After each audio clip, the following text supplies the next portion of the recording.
नमस्कार मेरे प्यारे साथियों, स्वागत है आपका हिंदी ओशन एकेडमी में। आज हम मैला आंचल उपन्यास में जो कठिन शब्द आए हैं, इनको पढ़ेंगे क्योंकि यहाँ से प्रश्न एक बार बन चुका है। आप सभी लोगों को याद होगा पीवाईक्यू अगर आपने सॉल्व किया होगा कि एक बार दामुल हौज शब्द पूछा गया था, क्या होता है? ठीक है, दामुल हौज शब्द का अर्थ पूछा गया था, जिसका अर्थ होता है आजीवन आजीवन कारावास। तो उसी प्रकार से कुछ शब्द यहाँ पर लिखे हुए हैं मैंने और ये मूल किताब से ही शब्द लिए हुए हैं। ये एक आंचलिक उपन्यास है, तो आंचलिक उपन्यास से आप सभी लोगों को पता होगा कि क्षेत्रीय भाषा का प्रयोग किया जाता है, उसी को यहाँ पर आंचलिक उपन्यास कहा गया है, ठीक है? तो किसी अंचल विशेष में, किसी क्षेत्र विशेष में भाषा बोली जाती है, उसको यहाँ पर शब्द जो है पूछ लिया जाएगा परीक्षा में, इसी वजह से मैंने सोचा कि आप लोगों को पढ़ा देती हूँ और ये आपको व्हाट्सएप कर दिया जाएगा पीडीएफ इस नंबर पर 7209973250 पर। ये पीडीएफ जिसको चाहिए वो आराम से इसको प्राप्त कर सकता है। चलिए शुरू करते हैं। कन्या का अर्थ है दुल्हन। भंसाघर, ये बहुत इंपॉर्टेंट है। भंसाघर, भंसाघर का अर्थ है रसोई घर। पुआल की टालों का अर्थ है घास की ढेरी। लाजमान शब्द का अर्थ है अपशब्द। हसेरी का अर्थ है बलवा करने वाला दल। क्रिया, कसम। भुरुकवा, भुरुकवा का अर्थ है भोर का तारा। रामदंडी, तीन तरवा। बाल भोग, जलपान। प्रसाद, भात। एक नंबरी 100 रुपए का जो एक नोट होता है उसको एक नंबरी कहा गया है। आंगन वाली पत्नी। भौजी बोरसी, तो यहाँ बोरसी का अर्थ है अंगीठी, इंपॉर्टेंट है, नोट करिएगा। बोरसी का अर्थ अंगीठी है। तुरवा, अनाथ। जलखै मतलब जलपान।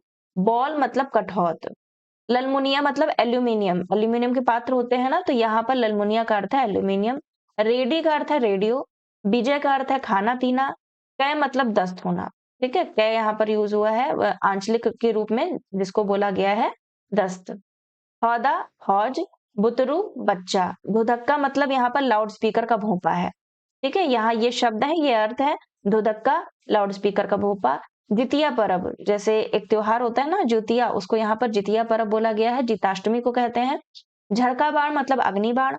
ऊपरी आदमी परदेशी, जो परदेसी है उसको ऊपरी आदमी बोला गया है। जनो मतलब मजदूर। टीक मतलब चुटिया। अरना भैंसा मतलब जंगली भैंसा। मधानता, इंपॉर्टेंट वर्ड है ये मधानता, मैंने पूछा भी है आपको आपसे शॉर्ट वीडियो में। तो मधानता का अर्थ है तंबाकू की एक किस्म। हिडिस मतलब प्रतियोगिता। सरेसा मतलब तेज दौड़ने वाले घोड़े की एक जाति को बोला गया है सरेसा। कानफारम मतलब कन्फर्म। गिरहा, गांठदार हो जाना। अटर पटर, अलूल जलूल। महकौआ, महकौआ तेल लगाती है लक्ष्मी, तो वही महकौआ का अर्थ है सुगंधित। रबड़, रबड़। मिसिर, मिथिला का एक प्रसिद्ध पहलवान। कम असल, डमी कैंडिडेट। सैंड फ्लाई, काला आजार का मच्छर। सफरे का अर्थ यहाँ पर है बिछावन। और पेडी लाभी, एक कानून यहाँ पर आया है मैलाचल उपन्यास में, उसी की चर्चा यहाँ पर करते हैं। तो पेडी लेवी कानून है, उसी को पेडी लाभी बोला है आंचलिक अंचल क्षेत्र में। स्पारमिन, एक्सपेरिमेंट। दिक्कू, दिक्कू का अर्थ यहाँ पर है संथाल लोग, गैर संथाल लोग को दिक्कू कहते हैं। क्या कहते हैं? संथाल लोग जो गैर संथाल हैं, जो संथाल नहीं है, उनको दिक्कू कहते हैं। जैसे मुस्लिम हम हिंदुओं को क्या बोलते हैं? काफिर। तो वैसे ही यहाँ पर दिक्कू शब्द प्रयोग होता है गैर संथालों के लिए। अखबार, बाहों में भरकर। हेल डूब, डूबना मतलब उतराना, डूबना उतराना मतलब होगा हेल डूब। फिर दूसरे खंड में जो शब्द आए हैं, दो खंडों में विभाजित है मैला आंचल। Schmitt, estimate. प्रसाद उठाया, वैरागी, धर्म स्वीकार करना।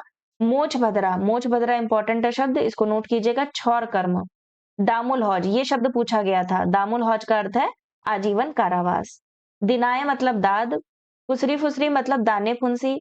मूर्छल, मूर्छल मतलब चंवर, चंवर मतलब जो डुलाने वाला एक पंखा टाइप का नहीं होता है चंवर जिसको बोलते हैं, जिसमें बाल जैसे लगे होते हैं। आप गुरुद्वारे गए होंगे तो आपने देखा होगा, तो उसी को यहाँ पर मूर्छल बोला गया है उनकी भाषा में।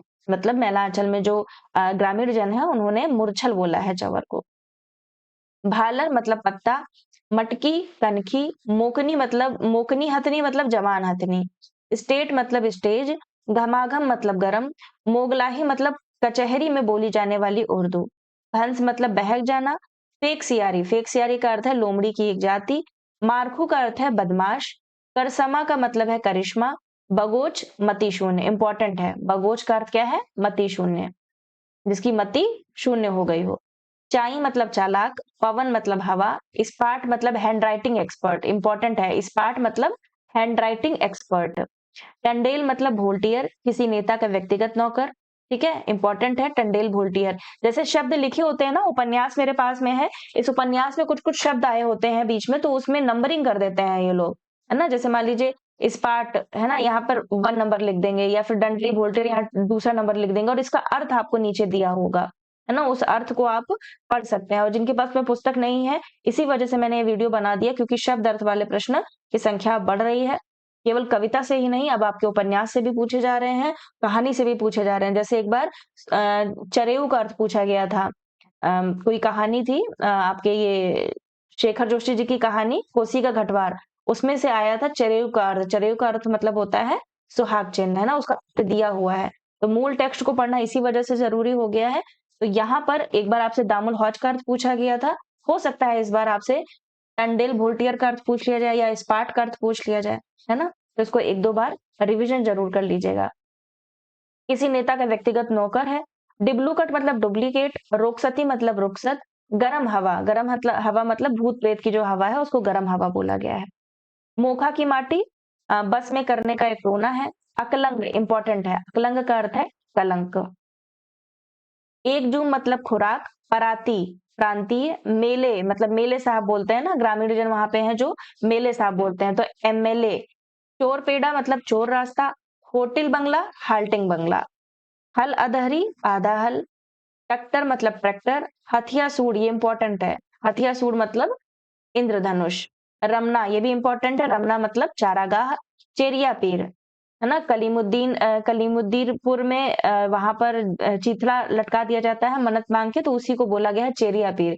जिस पेड़ को पीर समझकर चीथड़ा चढ़ाते हैं, आपने देखा भी होगा बहुत से पेड़ों में एक कपड़ा नुमा बांध देते हैं और अपनी मन्नत मांग लेते हैं। उसी प्रकार से यहाँ पर चेरिया पीर शब्द प्रयोग किया गया है, कि जहां पर पीर समझकर जिस पेड़ को चीथड़ा चढ़ाते हैं।